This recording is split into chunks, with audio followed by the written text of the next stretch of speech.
So, one conclusion that I've come to after many years of having conversations with people about what their fitness routine is, or even starting a fitness routine, is that as you are, fitness isn't necessarily made for everybody. And I don't say this statement to discourage you. I say this statement to hopefully motivate you to look for the tools necessary to be able to either start a fitness routine or be consistent with one once you begin. Fitness isn't like training on a corporate job where you could take 10 people, tell them what to do, sit them at a desk, and they just start clicking and they start picking it up. If it was that simple, I think more people would be consistent with their workouts.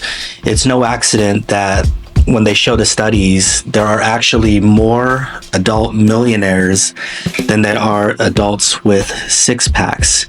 And that's because fitness is so much more than instructions. Who you are is really the most important factor when it comes to being able to either achieve a certain level of fitness or just make fitness part of your everyday lifestyle.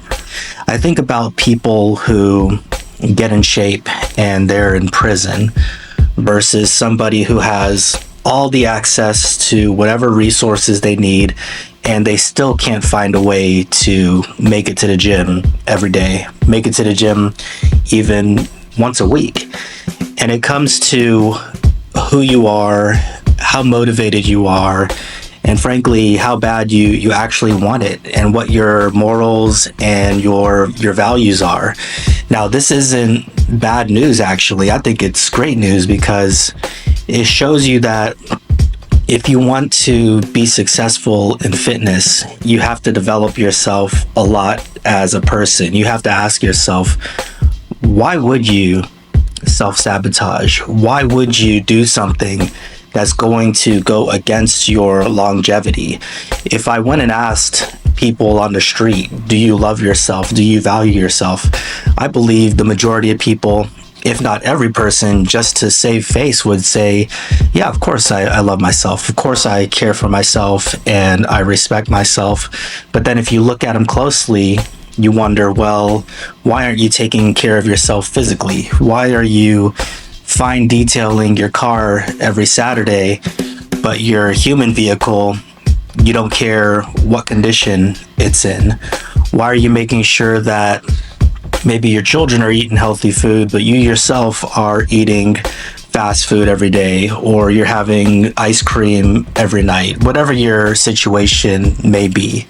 And you may find that maybe there's a little bit of lip service there and you're not caring for yourself the way that you truly think you're caring for yourself, because a lot of it comes down to actions. It's just like when we're talking to our girlfriend or our spouse, and it's easy to say, yeah, I love you, but when they put that love under the microscope based on the actions you take, the actions are very unloving, right? Unfortunately, this is something that happens all the time. There's a lot of bitterness, jealousy, hostility, conflict, confusion. And so you realize, whoa, wait a second, maybe my actions aren't aligned with either how I really feel or how I want to feel.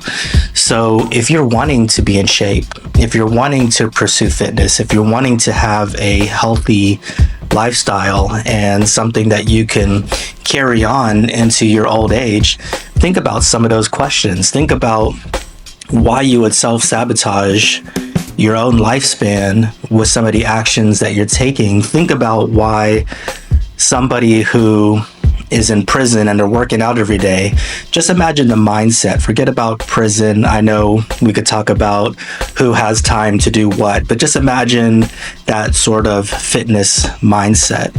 If you tell that person, hey, the only time you're going to be able to work out is 5 a.m. due to your schedule, that's the type of person who's going to work out at 5 a.m. If something changes and they say, well, now you can only work out in the evening, then they're going to work out in the evening. Anybody, right? It could be someone with a 9 to 5. The only time that they have available to work out is during their lunch break. It's during that lunch break that they're going to work out. You take this person's gym away, this person's going to be doing calisthenics. You take away this person's ability to do calisthenics, I guess, if we're just talking about a pull-up bar, maybe, then this person is going out on long walks. Certain people just have a way of finding out how they can keep on pursuing what their goals are, while other people will constantly find a way to say, you know what, I'm gonna put this on the back burner and I'm gonna take a break. I was trying to go to the gym, but then they started doing construction on the main road that I take, and I don't want to take the detour. That's going to take me 5 minutes longer to get there than I normally would, so I'm going to just chill on that for now. Obviously, that's not the type of person who's going to really be successful here. And what I find is interesting, because of course I like to talk about a lot of different things, namely meditation, gratitude, these type of practices that we can incorporate into our lives. But fitness is something where, to a certain degree, the rubber does meet the road, in the sense that we have to really take a hard look at ourselves and think about how much we really want it and what it is that we're really willing to do to get there. It's why you see a lot of aggressive language around fitness, and I'm someone who's receptive to that. I played a lot of sports growing up, so it's something that pushes me, but I find that it's also pushed to the extreme, and that's why you get these cliches and you get people making videos about alpha males and all this other stuff that comes with it. But understand that to some degree you will have to have this drive to make sure that you're the type of person who's going to be able to start being fit. It could be something that's more aggressive. If you want something that I think is a little more endearing, at least it's a little more endearing to me, I like to think about it as a matter of gratitude.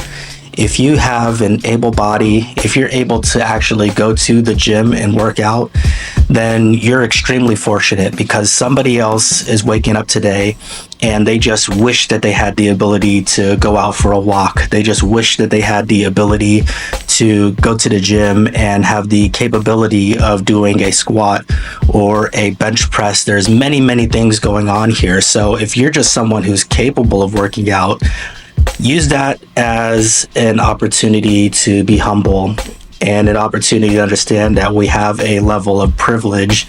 And this isn't a level of privilege meant to make us feel a sense of ego. It's a sense of privilege that should hopefully and can hopefully make us feel a sense of obligation to take care of something that not everybody else has and that somebody else probably wishes that they had. So don't think that somebody just giving you a workout routine or somebody just jotting down on some paper what type of diet you should have is really going to get you there.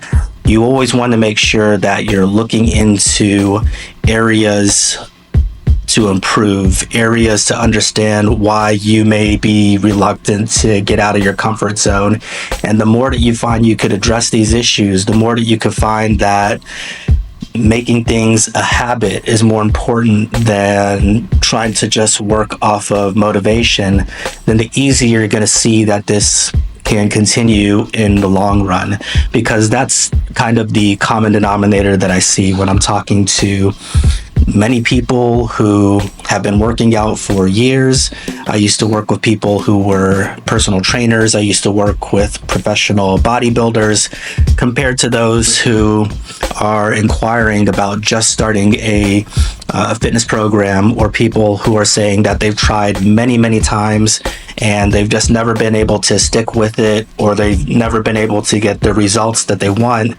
The difference really comes down to mindset.